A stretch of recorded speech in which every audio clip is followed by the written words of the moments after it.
Camera check. Camera rolling. Sound check. Sound rolling. Broadcast check. Action.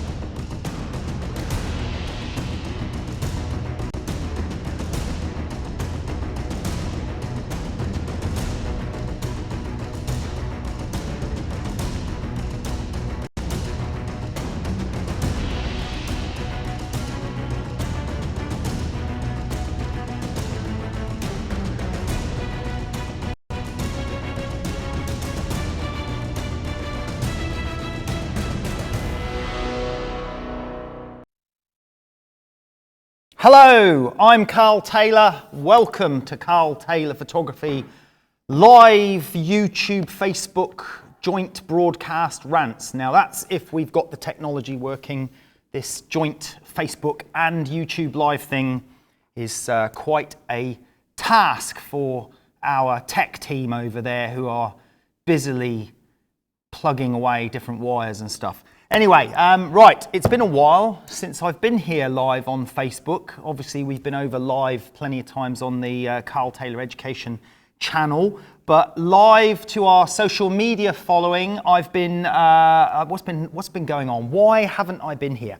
Well, first of all, I went on holiday, and I was on holiday for a couple of weeks in France with my family, and then I got back from holiday, and you see this thing in the background. You can see my studio looks like it's changed because we had to build a set for a project we were working on with the BBC. So for those of you who are not in the UK, well, if you're in America, you'll know the BBC as well. The BBC are one of the television channels. And we were working on a project with the BBC, a big project to reproduce this photograph. And during the middle of this project, believe it or not, immediately when I get back from holiday, one of my kids gets really sick and then has to go to hospital. So I ended up having to spend some time in hospital. Fortunately, everything was okay. They're all okay. It's all good. No problem at all. But we had this BBC project and all that and everything going on from when I got back from holiday. So it was an absolute nightmare of a week or 2 weeks when I got back from holiday. That's why we've been a bit quiet on the old social media front lately. But I'm back and I'm ready to take your Q&A. So if you've got any questions you'd like to ask during this show, fire them in and I will see those come in on this iPad. I'll pick out any decent ones and see if I can answer your questions, whatever it may be, about photography business, photography advice, that sort of thing. Just fire them in and we'll have a look. Now, on my last live Facebook YouTube appearance, our last rant, we talked about gear, and I had a major rant about my problem with people's fixation on gear and how that doesn't lead to good photography. And this rant has gone down really, really well because it's had now 80,000 views. Several other known vloggers have copied my rant, as usual, as they always do, copy our stuff. So that's happened. So that last rant, if you want to check that out, go and have a look at it.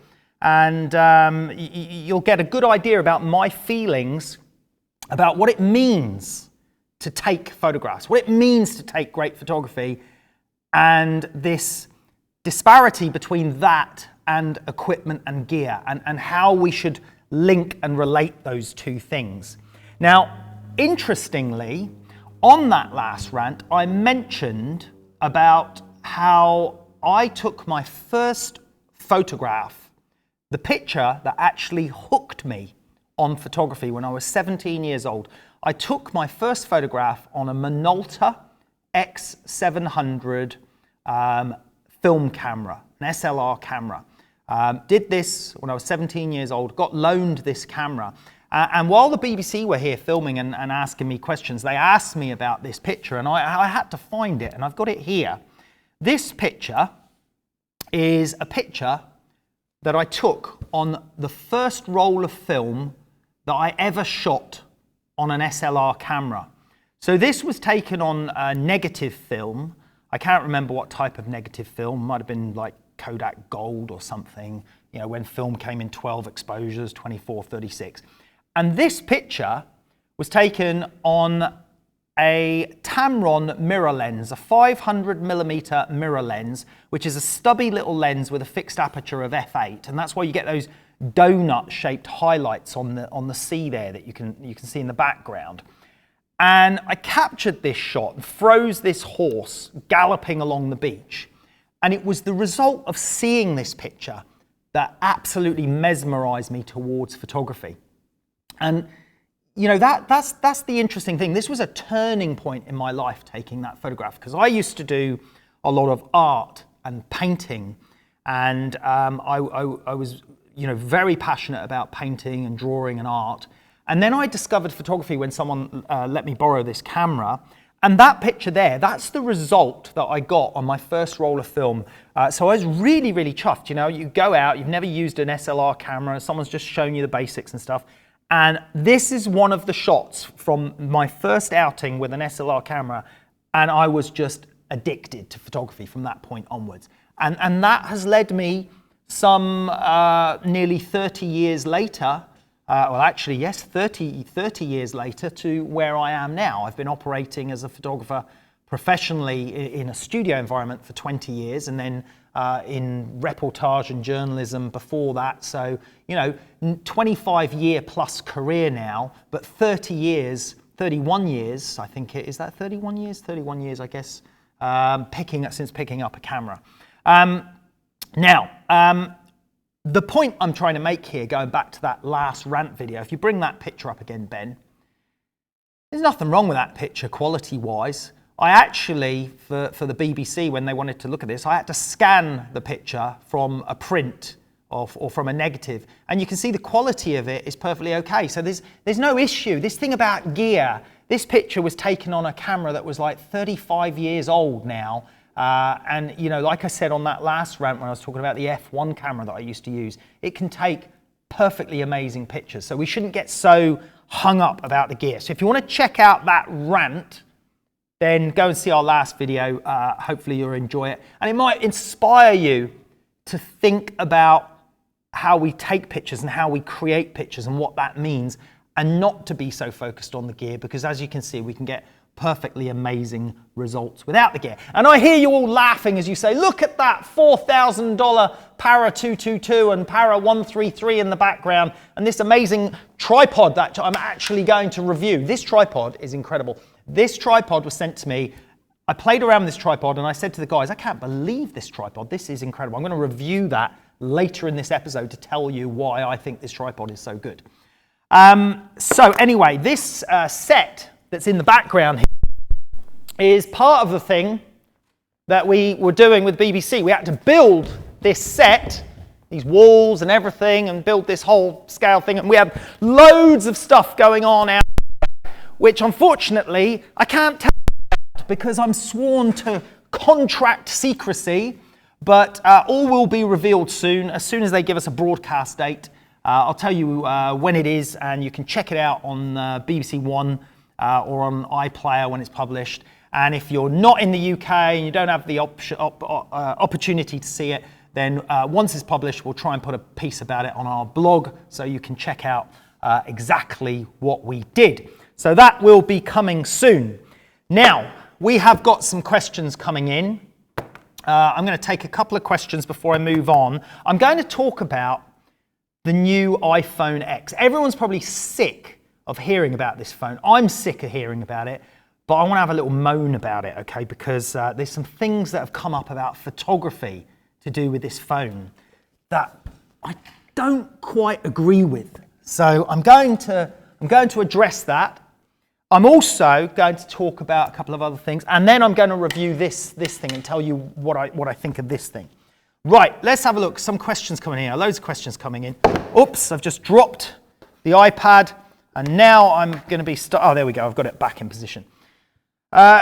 Jordan Clune, how do you get your business known and how do you get your clients, especially for cars? Check out Tim Wallace, car photographer, friend of mine. Well, I'd say friend of mine, I've not met him, but I know the guy, and he works as an ambassador for Hasselblad as well. He might be able to offer you some advice. It's a competitive market, very competitive market, especially because a lot of car photography now is actually CGI, 3D modeling. What you get is you get a landscape photographer that goes out and shoots a location for them, and then he shoots this hemisphere of the scene in lots of exposures, and then they map all of those reflections onto the CGI model of the car. So I think if you're really serious about car photography, you're going to need to learn a lot about the CGI side as well. Maybe Tim Wallace can give you some clips on tips on that, and he might have some clips and bits and pieces on his blog. As far as the business of photography, we've got a course on the business of photography on our Karl Taylor education platform, just $14 a month. What a bargain. For $14, you could go in and watch all of that information on setting up a business, photography business. Ruben Summerford. Hi Karl, what's your opinions on using artificial light in an architecture interior shoot? It's a great point. I mean, you've got to think about what the architecture or the interior actually is. So if you're shooting like a church interior, hotel interior, a business, you know, some amazing showroom for a company, what you need to identify is the lighting, the color temperature of the lighting, and the luminosity of the lighting that's already existing, because you're going to need to use some of the building lighting to capture the architecture itself, because quite often these days the architecture is designed with the lighting in the building as part of it. So you need to be able to work with the lighting that's in the building. And when we used to do a lot of architecture photography, it was a case of identifying the lighting there. Is it tungsten halogen? Is it 3,200 Kelvin? Is it 3,600? Is it fluorescent? Is it daylight balance? What is it? And then adding lighting that you can work with or you can gel to match the lighting in the building. The other thing is that Lee Filters make gel sheets that you can wrap around lighting tubes. A lot of architects use these as part of the design, but photographers also use them to change the color of fluorescent tubes in buildings or add filtration over light bulbs in hotel foyers and things to bring them to daylight balance, so then you can fire flash back in there at daylight balance as well. So you can decide on how you're going to mix your lighting, but if you've got mixed color balances of lighting, you can get problems. So it's better to work with all one color balance, makes it easier to control. So if you find you've got tungsten lighting, is the majority of the lighting in, say, the hotel you're going to photograph, then it would make sense to work with either the modeling lamps, really high power modeling lamps on your studio lights to illuminate portions of the hotel, or add tungsten warm-up gels onto your flash lighting so that it matches the tungsten, so you end up with one overall even color balance. Hope that's a good tip for you, Ruben.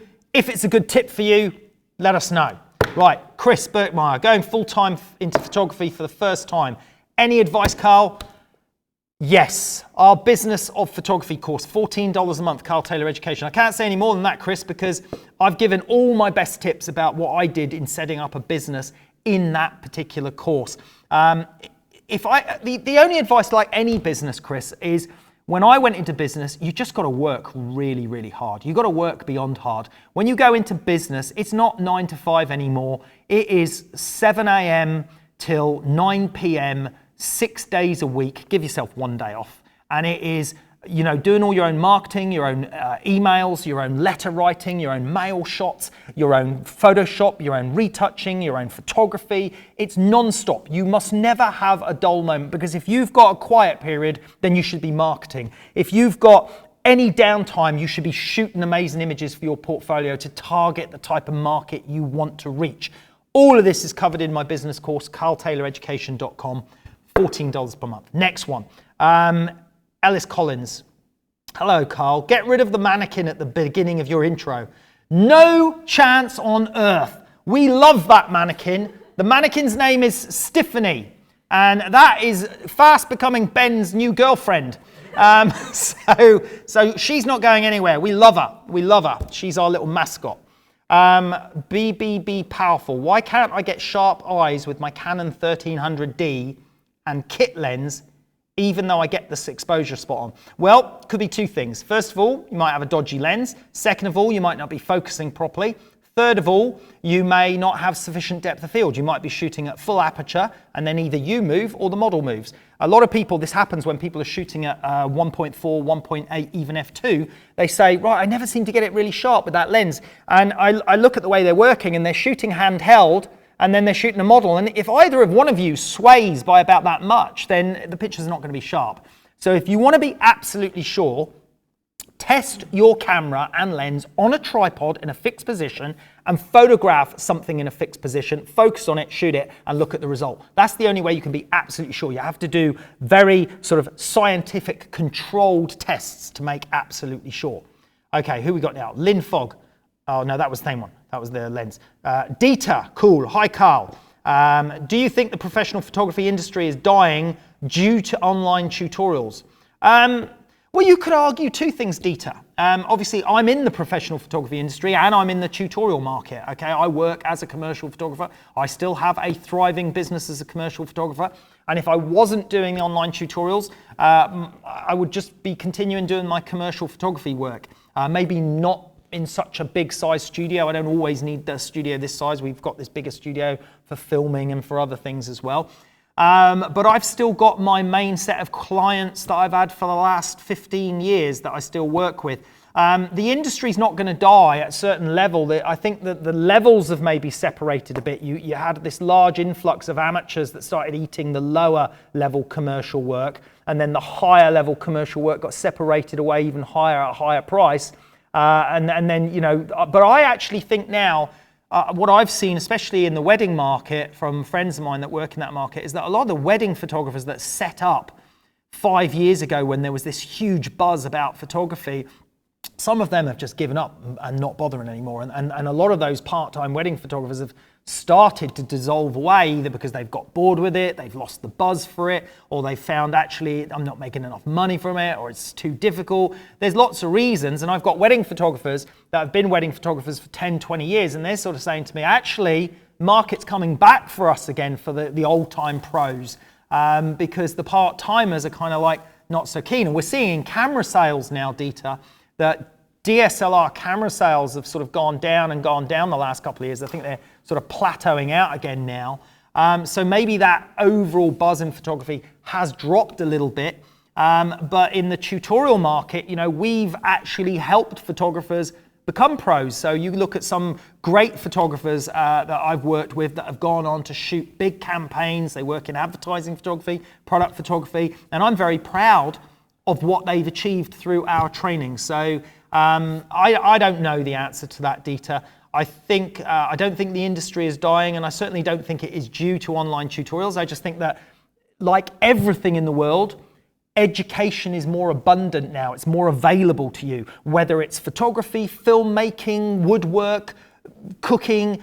Education's more available to you because you have the internet, you have digital resources to get this information and education in a way that previously would have had to go to the library, dig through books, would have had to go on some college courses and all this sort of thing. But the bottom line is, it's a level playing field, okay? At the end of the day, if you're not in business, there's only two reasons for you not being in business. No, there's three reasons for you not being in business. One, you're not good enough. Two, there's too much competition. Or three, you haven't marketed yourself well. Because at the end of the day, if you're good enough and you market yourself well enough and there is a market, then you should be in business. If there isn't a market, then no one's going to be in business, or very few will be in business. If you're really good, but you're not good at marketing yourself, you're not going to get any business. So you have to have a multitude of skills, but it's the same for everyone. So whatever it is for me, so-and-so down the road, or so-and-so, it's a level playing field. They all have the educational resources available to them to learn a new skill set, to learn the latest skills, and then they all have the ability to market themselves, you know, and produce the best work they can. So, yeah. Yeah, exactly. Exactly. Alex Wallace, as Ben's pointed out, Alex Wallace, who had one on one of our previous live talk shows recently, if you want to check it out, it's in the Watch Again section. he's a professional photographer, has been for many years. He moved to New Zealand, to Auckland, and set up business in a brand new country, in a brand new city from scratch. And in 2 years, he's now got a 6-figure big business running, doing advertising, commercial, industrial photography for big brand names. And he did that just by hard work. And I've worked with Alex before. I know how hard he will work, and he's passionate about what he does. If you want to watch that talk show and that interview to learn how he did it, check that out in our Watch Again section on our live shows page on karltayloreducation.com. Right, next one. Someone's having issue with archiving their files. Do you personally archive everything or only selected ones? Someone else says, do you have a process for managing files from camera to archive? That was David Wiltshire and Joshua. Yeah, I've got a process. I use G Technology RAID drives, those big black dustbin looking things. And I also use Promisys Pegasus drives. And they're quite expensive, but they've got like 12, 18 or 24 terabytes of storage. I chuck all my stuff on that. I've got a level of redundancy in that if one drive breaks, we can replace it and it'll rebuild. But if my studio burnt to the ground, would I be able to rescue the stuff on that drive? No, because they would have melted in the fire. But my very favorite work, all my really, really important shots, I keep those at home as well. So I've got an off-site copy backup of those, usually on lots of portable drives. But it was interesting because we had our IT guy in today because we had a problem with one of our Pegasus drives. One of the drives blew in it, and we had to put a new one in, rebuild it. And we're also running out of storage space, especially for our video editing. How many terabytes of data you got? Was it 50 terabytes? He's got 50 terabytes of video editing storage, and he's running out of space, and we've got to buy him another like 80 terabytes of storage space. An 80 terabyte drive that we're looking at may cost us $6,000 or $7,000. Can you believe it, right? It's just incredible. So it's always a problem, but it's always about hard drive space and backing up to hard drive space. I always keep my stuff in date order, named client name, project name, in folders, and then the date of the project, and that's about as simple as I keep it. But yeah, a lot of backup work needed. There's cloud storage backup that you can use, so you can pay like $100 a year and get unlimited cloud storage. So you could upload your files to the cloud, and then they're secure off-site as well. So that's another option that's become available. But obviously, you need a high-speed internet connection to get the stuff up there in the first place. So it all costs money, I'm afraid, running a business, just like running any business. Right, Martin here, Hirtercia, I think that is. I can't really spell that. But he says, have you ever messed up a job or as a customer unhappy with your work? I have messed up loads of jobs. I've not actually had unhappy customers, because if I ever, in my early days, if I ever had an unhappy customer, I would rectify the thing. But I'll tell you about this one job I did back in the days of film. I was shooting for a telecommunications company, and I had to take a load of board of director photographs, and I had to shoot, I think, about 7 board members, and I had them all individually set up for a shot by the window to get nice natural light portraits of them for their brochures and pamphlets. And I shot, these guys were all high, big execs and whatever, and it's literally the minute I shot them, off they went, they were gone, because I only had a certain amount of time with each one. And I think I shot the first 5 of them, and then I realized I didn't have any film in the camera. So that was the problem with back in the days of film. And when, to my horror, I realized I didn't have any film in the camera, I started panicking, and I only had 2 left of them shot, and there was beads of sweat coming out of my head. And I was freaking out. I was turning to my camera bag, loading a roll of film in to shoot the last 2 guys. And at that stage, I just did not know what I was going to say. So I just pretended, right? I carried on shooting. And then what I did was I blamed the lab. In the old days, it was great. You could always blame the laboratory for ruining the film. So I came back to them and I said, look, I've got the last 2 guys I shot, but when I changed roll of film, the lab melted the previous roll of film and they ruined it. And so I always use the lab to get out of jail. But unfortunately, that doesn't happen anymore because we don't use a lab. It's all digital. So yeah, I've done a few mess ups in my time. Right, okay, right. We're going to take some more questions in a minute. Let's take a look. Let's take a look at this iPhone thing, okay? Let's have a little bit of a iPhoneX.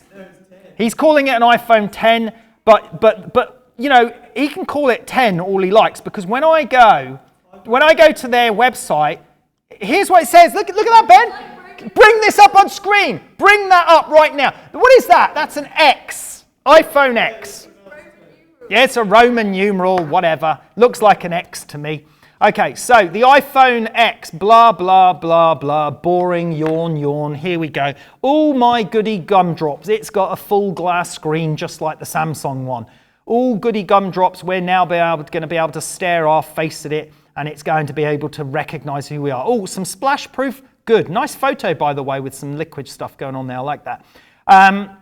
So we've got all this revolutionary new stuff. Revolutionary. That word revolutionary gets overused a great deal in my experience. Right, but I'm not interested in that. I want to look at this, right? Look at this now. Now this is the new Generation X, isn't it? This is Generation 10. There you go. This is all the kids. Look at this. Front-facing, forward-thinking, true depth camera, right? So now create beautiful selfies with sharp foregrounds. Beautiful selfies, my goodness, what is the world coming to? You know, when I was a photographer back in the day, I didn't see people holding their SLRs out like this going, oh, I'm going to get a selfie today on location here. I mean, this whole selfie thing has just gone nuts, isn't it? And now they're making the phone take better selfies so you can prat around telling your mates what a wonderful social media life you're having and how amazing everything is, when actually it's just a load of old crap like everyone else is, okay? It's just a load of old fake nonsense, okay? Look at these beautiful people with their lovely selfies, with their lovely blurred backgrounds. Look at the lovely color coordinated schemes that Apple have gone there. A beautiful yellow pure jumper, a nice magenta, and then a green. Everyone's so happy. Everyone's got white teeth and a full head of hair. And oh, isn't life just wonderful? Oh my God, doesn't it do your nut in? Right, okay, moving on. This is what's irritating me about this, is this whole thing about the camera. Look at this. I think I've got to reboot this because I probably ranted for so long there. It hasn't even shown you what I wanted to show you. Right, we've got this, right? This new portrait mode. Look at this. Look what it does. Okay, so I'm going to take a portrait now. And what's going to happen? It's not even doing it now. Look, like Apple have locked me out of their website for slagging off their phone. New portrait mode. It's meant to identify lighting, or it can select lighting. Why is it not even working?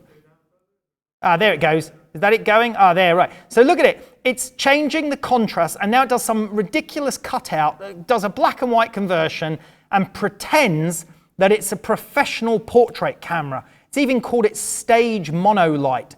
I mean, this is just nuts, okay? We've now got phone cameras, and I agree, right? On the current model where it does a bit of background blur if you're taking a picture of a kid, I got nothing against that. It's quite cute, it's quite nice, it can make your kid shots look better. But now trying to, you know, do these really vague sort of surrounds and put a black background on it and say that we've now hit studio lighting mode, you know, portrait lighting. What a load of nonsense. The lighting hasn't changed in the picture at all. She's still got this horrible, harsh sunlight streaking across her face. All they've done is strapped a bit of black background around her and converted it to black and white. What a load of old nonsense, okay? So there we go. I don't really know about the rest of the phone, okay? It might be faster, better, more storage, but there's nothing revolutionary. It's a phone. It makes telephone calls. You can go and check your emails. That's the key stuff. But what we can say is we know that the phone market has absolutely hammered and killed the compact camera market, because compact camera sales have gone from something like 70 million down to like 1 million, because everyone now takes pictures on their phone. And I've got nothing against that either, because For me, when I go on holiday, I don't even take a decent camera on holiday because I'm just with my wife and kids and I don't have time for any proper photos. So I just take pictures on my phone anyway. So if my phone is better at taking pictures, then great. But let's not try and kid us with all this portrait lighting mode as if the phone somehow spectacularly fires a load of broncolor paras out the side of it, illuminates the scene with incredible illumination and professional level knowledge, and then gives us this fantastic portrait. So I'm afraid I'm not really into that. You may disagree. This is even more nonsense. Look at this. I mean, what is the world coming to that now?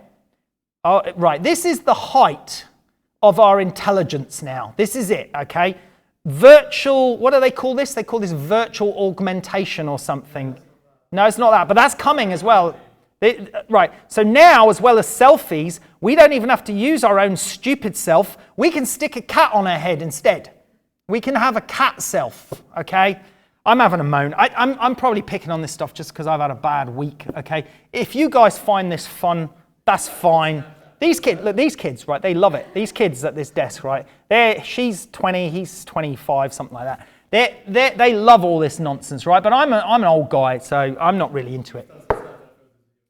No, yeah, but that's for kids, it's for kids, and they're marketing it to grown-ups. They're marketing it to grown-ups. Okay, let's get back to some Q&A before I move on to some other thing, or I smash my iPhone. Right, by the way, I've still got an iPhone 5. That does work quite well for me. Someone says, I'm shooting with a H5 Hasselblad, a 50-110, heavy, as I'm sure you know. Yes, that's a very heavy lens. I'm having trouble finding a secure tripod and monopod. Is there any equipment you'd recommend? Well, actually, Ryan, that's from Ryan. I'm going to talk about this tripod. I think you might find this one very good. I use the Manfrotto 058B, which is a really heavyweight metal tripod, and I've always sworn by it because it's the most rigid tripod, and I use my Hasselblad on it. I've used the 50-110 on it. As a matter of fact, you see me using the 50-110 H5 on the H5 in Fashionscape on karltayloreducation.com. But this tripod is quite incredible because this is really lightweight carbon fiber, and yet it's so solid, I couldn't believe it. So I'm going to come back to that and review that in a moment. I also use the ball head. What's the ball head I use? The RC, can anyone read that? Emma, come and read what that says on the back of that thing. The RC... 498 RC4. Do you hear that? 498 RC4 is the ball head that I use, Ryan. And in the studio, for my Hasselblad, or any of my Hasselblad lenses, Jesus, no one put the thing on. In the studio, I now use this. I mean, I've used a mono stand for a long time, but I bought a new one. So I got a big Manfrotto mono stand with a geared head there. So I use that in the studio for photography because I need to have a rock solid base for that. But on location, I think you're going to like this tripod I'm going to talk about. Okay, next one. Oh, I'm out of breath now.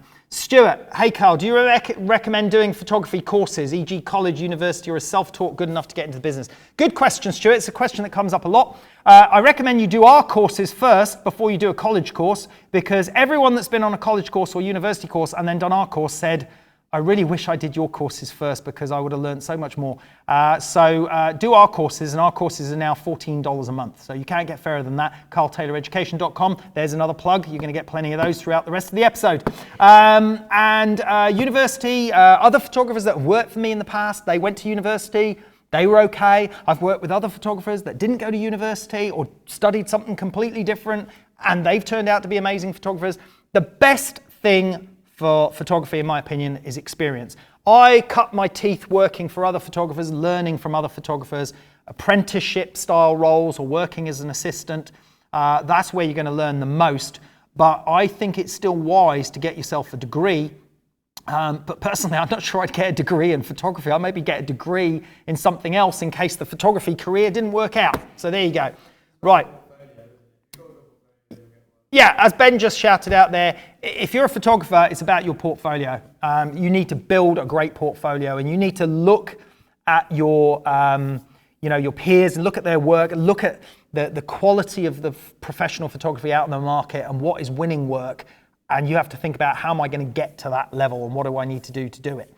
Jayanta says, is your opinion to shoot in daylight? Better than shooting in the dark. I shoot with daylight, I shoot with studio lighting, I shoot with all sorts of lighting. There is no opinion on any of it, only whatever is best for the job required. Walter Morris, morning Carl. If I shoot and edit in RAW, do I lose notable quality when I convert to JPEG? No, not if you do the conversion as the last stage. The whole idea of RAW is you shoot in RAW, you manipulate the image in RAW, you adjust it in RAW, you make all the changes you need, you have no loss of quality because it's all mathematical computation on top of the RAW file. Then you make your TIFF or your JPEG and you've got a nice file, so that's fine. The problem would come if you tried to edit the JPEG too much or re-edit the JPEG too much, and then you're going to lose information. And also, I prefer working in TIFF files in 16-bit as well, but if you just need to send a JPEG to someone, then do all your RAW stuff first and then save as JPEG. You're not going to convert the RAW file, you always keep the RAW file. The RAW file doesn't go away. You save the RAW file and you save the adjustments you made to it. You just save a copy as a JPEG. Okay, next one. What is your best memory and worst memory that's happened on a shoot? I could write a book about those. I'm not going into that now. How many crew members do you have? We have 6 people work in this company. And they range from video editing, camera people, marketing, analytics, photography, and accounts and administration.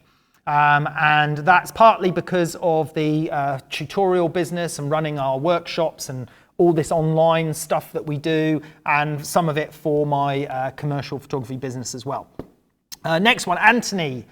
When you did your wedding photography, did you use a second shooter or did you solo? I've never shot weddings in my life, I'm afraid. Nothing wrong with them, but they didn't appeal to me. And I'd be quite nervous shooting a wedding. I think I've shot one wedding for a family member, but just more as a favor. I had 2 wedding photographers on my wedding because they were both friends of mine. And I said to them, would you like to come to my wedding? And they said, yeah, that'd be great. And I said, great, you can take the photos as well. And they gladly did. And I gave them some free dinner and wine. Right, next one. Do you have Instagram, Carl? Yes, we do. And if you haven't found us on Instagram, Alex, you're not looking hard enough. Anna Pushtinikova, hi from Moscow. Glad to see you. Hello, Anna. Good to see you. Anna was with us doing these amazing food photography tutorials recently. They're going down really well on our website. Go and check those out. We shot some amazing variety of shots with Anna, some really good stuff. So I hope you're doing well, Anna. Good to hear from you. Christian Jarrett. Today is my birthday, and my gift from my wife is Karl Taylor Education starting today. Christian, your wife is a lovely lady. Thank you very much. Right, next question. Kevin Palmer. I don't use a beauty dish. Why should I versus other lighting? Explain. You know what, Kevin? If you're a little bit more polite with your question, I might have given you an answer. But as it was so direct and brief, I'm afraid I'm not. I mean, he may have been on his mobile and not had a lot of time. Okay, Kevin, I explain all about using a beauty dish in our course Light Source. It costs $14. You can watch the whole thing. And I show the comparisons between softboxes, beauty dishes, different reflectors, different modifiers, and show you the exact reasons for each and every one of them. And it's all done visually. All the results are shown. It's all shown in the video, and all the picture results are shown. That's your best option. I use a beauty dish a lot, and I also, I used to use a beauty dish a lot, but now I prefer the para modifiers to beauty dish. I prefer the 3-dimensionality of them. Why is a beauty dish more 3-dimensional than say an Octabox? Well, you'll find that out on karltayloreducation.com in the portrait section. Right, let's move on to a couple of things. There's some more questions coming in, but let's just move on to a couple of things we got coming up. Now, talking about Kevin's question there, we have a live workshop next Tuesday. That's Tuesday next week, the 19th of September. I've got 2 models coming in. I've got a male model and a female model. And I'm going to show a number of lighting techniques. I'm going to show some economical lighting techniques. I'm going to show some high-end gear. I'm going to show a few things. I'm going to talk about some interesting portrait setups. and demonstrate those lives. You'll see the results live coming out of my camera into the computer, live for you guys to see. You can tune in to that live show, which is at 1700 BST, that's 12 o'clock New York time, next Tuesday over on karltayloreducation.com, and you can sign up, $14 membership. You'll be able to tune in on that show. If you're already a member, we'll be glad to see you there, and we've got live Q&A during the show, so you can ask questions about what I'm doing while we're doing it. So that one is coming up soon. That's next Tuesday. Then after that, on the 27th of September, we've got Chris Bale in, and Chris is going to talk us through his amazing wildlife and bird photography and how he does it. Now, Chris is not a full-time professional photographer. He's part-time professional. He sells his pictures in his own gallery. He publishes pictures, magazines and stuff like that. But he takes amazing work. Let's have a look at his stuff again. He's on the 27th of September on our talk show, and he's going to give us all his top tips on gear, hiding yourself, what equipment he uses to shoot these amazing pictures. So if you're into a bit of wildlife photography, tune in on that show on the 27th of September. And then on top of that, we're fully back in action. On top of that, we have the amazing David Stanbury is live in the studio with us on October. I don't even know what the date is. I think it's the 12th of October. I'm going to add that. I do have the date, because I've booked David's flight and hotel at great expense. And you know what the cheeky man did? He said, Karl, I'd like to bring my wife on this trip. Can you pay for her to come as well? I said, David, of course we can, because we love you. And we want to hear all of and his wife, Jane, she's a lovely, lovely lady as well. So David's coming into the studio. David takes incredible award-winning wedding photography. He's been a wedding photographer for donkey's years. This guy is top of his game in wedding photography. Let me show you some of his work, some of his pictures. I'm just going to bring some of his pictures up here. Let me see if I can do it this way as a slideshow sort of thing. You got that, Ben? So this is some of. Oh, it doesn't work. Wait a minute. Yeah, but it doesn't work. Oh, there we go. This is some of David's amazing wedding photography work that he shoots. So that one's not one of his wedding shots, it's one of his portrait shots. He does portraiture as well. He's got some great portraits that we're going to talk about too. But this is some of his epic wedding stuff that he shoots.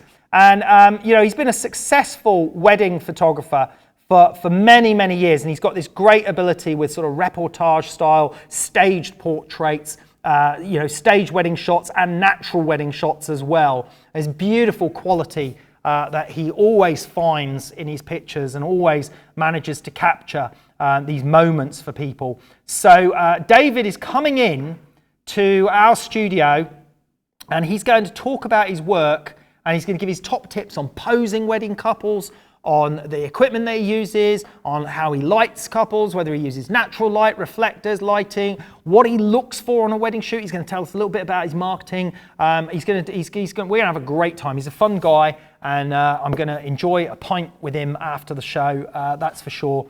So you can check that out on our karltayloreducation.com platform. He's coming on in October. Now, while I'm on the subject, I've just got to mention that if you're interested in your own website, squarespace.com/Karl, offer code Karl, get 10% off a Squarespace website. This show is sponsored by Squarespace. Actually, it's not really at all, to be honest. I just made that up, okay? We just have to mention Squarespace now and again, and I'm doing it right now. There you go. So Squarespace, but I got to say, I use a Squarespace site, right? My own website, let me get a new window. My own website, karltaylorportfolio.com, right? This website is a Squarespace website, and I love it. This has got all my commercial work. This is where my commercial clients go. It's so easy for me to change things on this website, update stuff, do all this stuff. If you want a website like that, that template is the Wells template.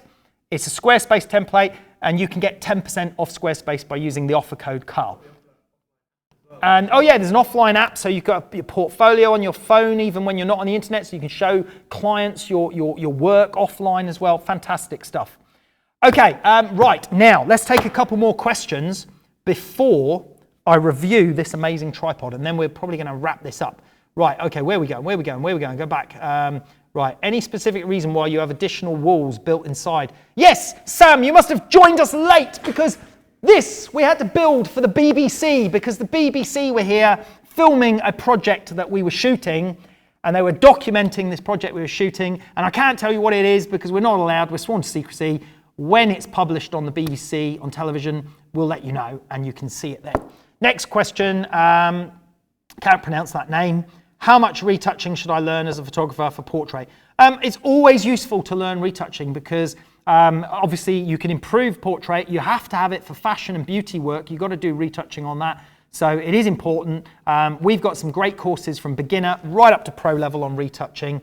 And then what? Oh, I just saw something coming. Chris Bale. Hey, Karl, looking forward to spending some time with you on the 27th. That's Chris Bale. That's the guy that's coming in to do and talk about this amazing nature and wildlife shot. So as I said, Chris, that's Chris just mentioning, saying hello there. Right, now, what do we got here? Morgan LaFay. Better to specialise or be an all-rounder?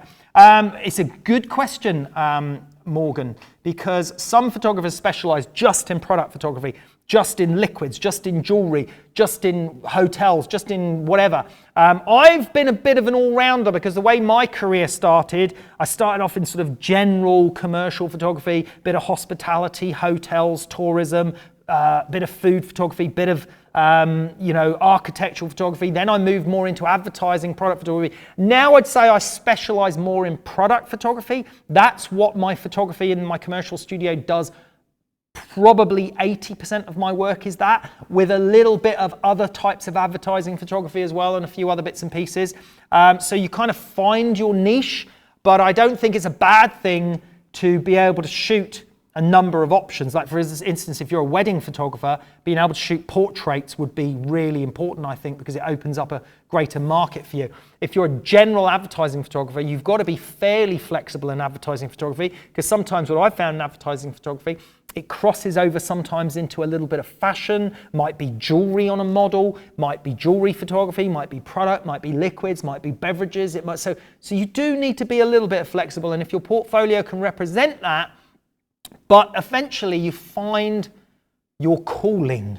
There you go, your calling. You find what you enjoy shooting the most. And if you can make a living shooting what you enjoy shooting the most, then all the better. And obviously the more time you spend specializing something in it, the more you become a master at it. But obviously I enjoy shooting a number of things. I sometimes shoot landscapes, not for any other reason than I just want to go out and shoot one. And there we go, that's just because I enjoy it. Next question. My C-stand boom arm rotates under the weight of my 70 Octabox. How can I stop this? Take it back to the place you bought it? I don't know. My C-stand boom. I don't know which boom you've got or why it would be doing that. Some of the ones where you tighten the screw from the light to the thread, some of them have got a flat plate on the side which allows the screw to lock better and it stops it twisting. If some of them are just perfectly round and they're shiny chrome, then they're quite slippery and the screw will just slip against it. So you might have to change the bar you're using. I don't honestly know without seeing it and without looking at it. Next one. What book do you recommend for composition? No book. I just recommend KarlTaylorEducation.com. That's it. Mr. Clint James. No, that was the C-stand question. We've done that already. Frederick Herman. What's the best way to apply as an assistant? Just cold call and send a proper mail with portfolio. How would you do it? Right, I'll tell you one thing, Frederick. If someone came to me looking for an assistant job, I'm looking for upskills. I'm looking for more than one thing. I can get anyone to hold a light and move a light and change the power on the light. They're just literally doing what they're told, okay? But if you came in my studio and you said, I'm looking for an assistant's job, I go, oh yeah, another one, right? But if you said, oh, also, I'm an incredible retouching artist. I do incredible retouching work. I do amazing archiving, processing, post-production, dealing with your raw files. I've got that skill as well. And I'm also good at making a cup of tea. And I'm good at this. And I keep things nice and tidy. The more skills you can throw at me that would help my business, then the more valuable you're going to be than just an assistant. So that's your best thing, first of all, is make yourself more saleable. And yes, lots of cold calling, lots of knocking on doors. don't take no for an answer. Just because they didn't see you one day doesn't mean to say they won't see you another day. Just a question of bugging them and repeatedly annoying people, because unfortunately, people like myself, we're really, really busy. Half the time we get an email, if it's not that important, it just goes into the sort of let's deal with that later box, and then a month later we've forgotten about it. So it's just a case of getting lucky sometimes, hitting us at the right time and things like that. Next one, Tom, do you keep a UV filter or clear lens filter on your lens when shooting indoors for lens protection? What's going to happen indoors? Okay, we shoot a lot of liquids flying around, and if I've got to shoot a lot of liquids flying around, I put my expensive Hasselblad camera behind a nice quality sheet of glass for the shoot. Other than that, I wouldn't dream of putting a UV or clear filter on my lens. There is absolutely no reason to do that, because I'm just like putting a windscreen in front of your eyes when you're walking around. You don't want to lose visual quality from the filter.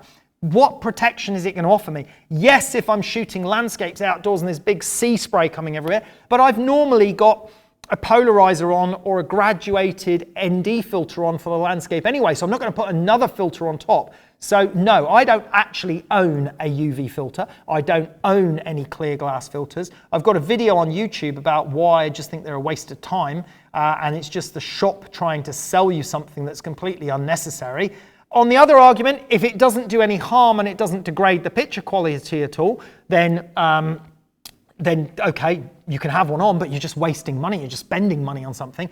And does it protect it? Well, I've been working with my cameras and lenses, and I got to say, I treat my cameras and lenses like badly. I was going to use a really bad word. I treat them really badly.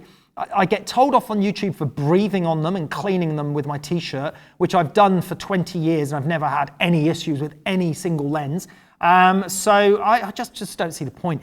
You know, marketing and marketeers and big companies, they try and get you to buy on fear. Fear is one of the most commonly used tactics in marketing. Like, you know, you need side impact protection on your car. You need 27 airbags in the dashboard. You need this. You need to make sure that your shoes have anti-slip, special gravitational technology. It's the fear of, oh my God, what's going to happen if I don't have it? That's the marketing ploys that a lot of them use, you know, and yeah, they don't protect it. Yeah, they'll just smash this, and it says, look, yeah, he's smashed his filter now and he can't get it off.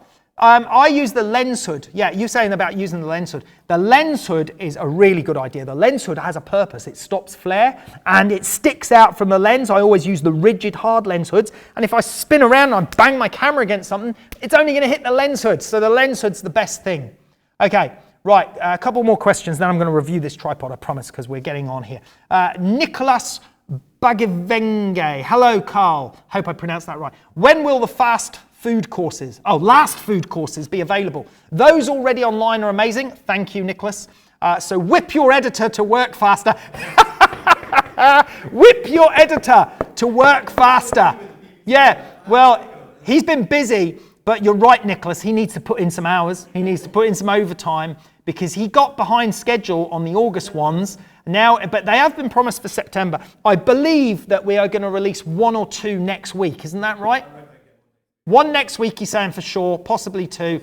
They will be out before the end of September, but we have got a lot going on because I'll tell you what's happening as well right now, right? We are trying to diversify as many new courses for you as possible. We just did this batch of food courses because we had loads of people screaming out for food photography courses and they love these new ones. But we've got people who want landscape courses, more portrait courses, more retouching, more other courses.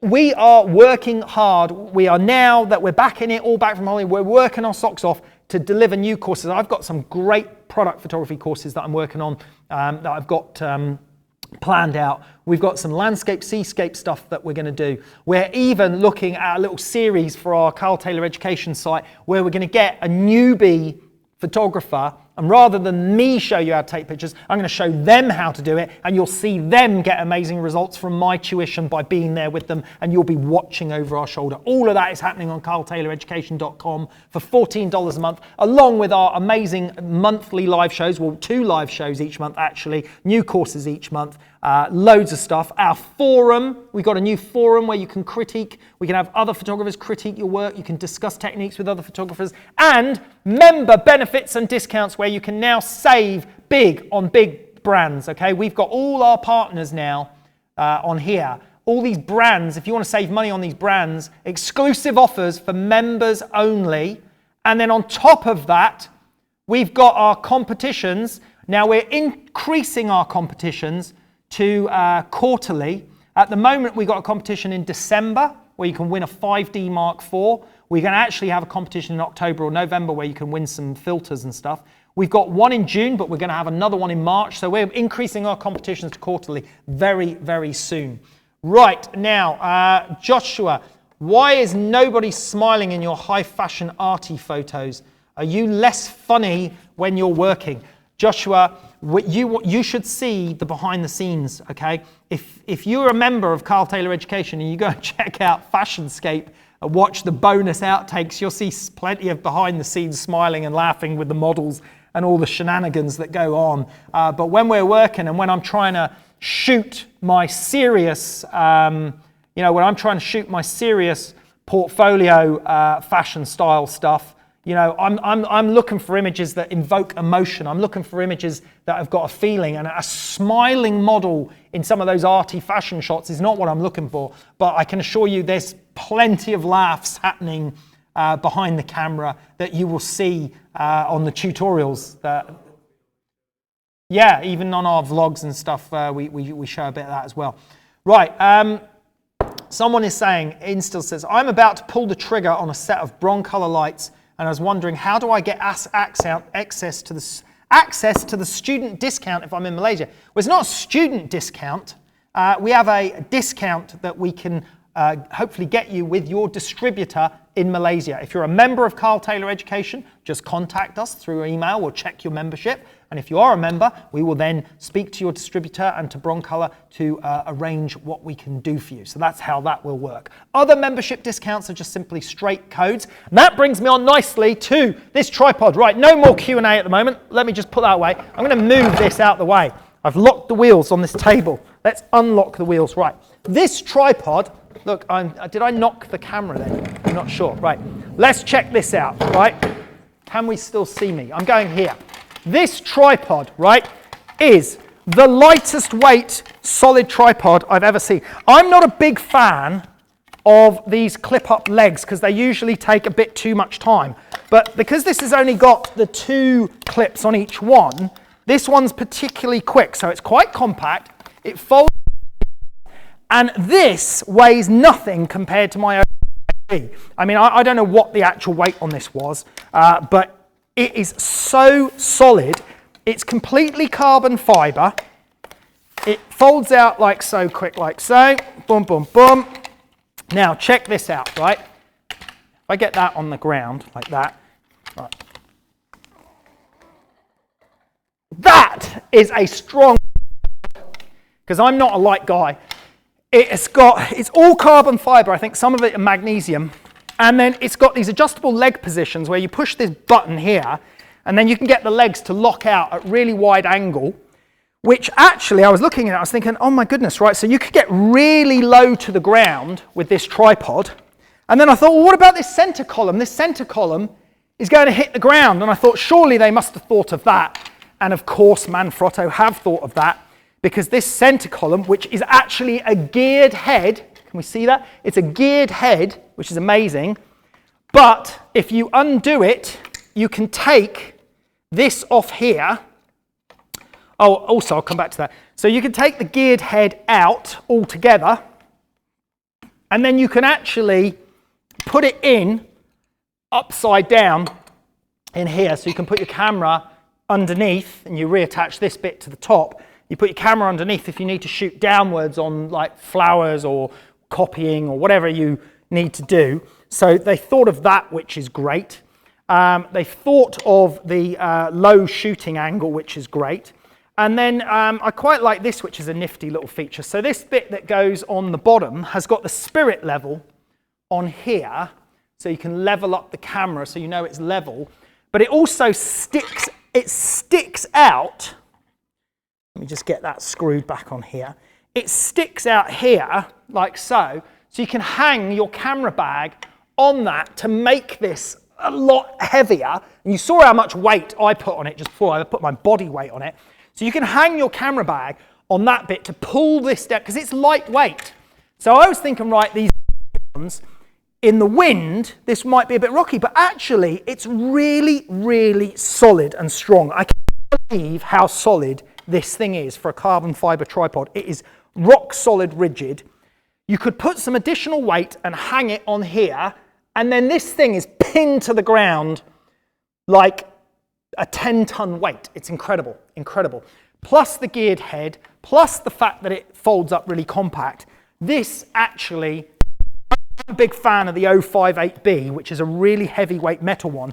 The reason I like it is because it's got these pin buttons that let the legs drop down, whereas I've never been a fan of these clip ones. But these clip ones, because there's only 2 on each leg, aren't actually too long to use.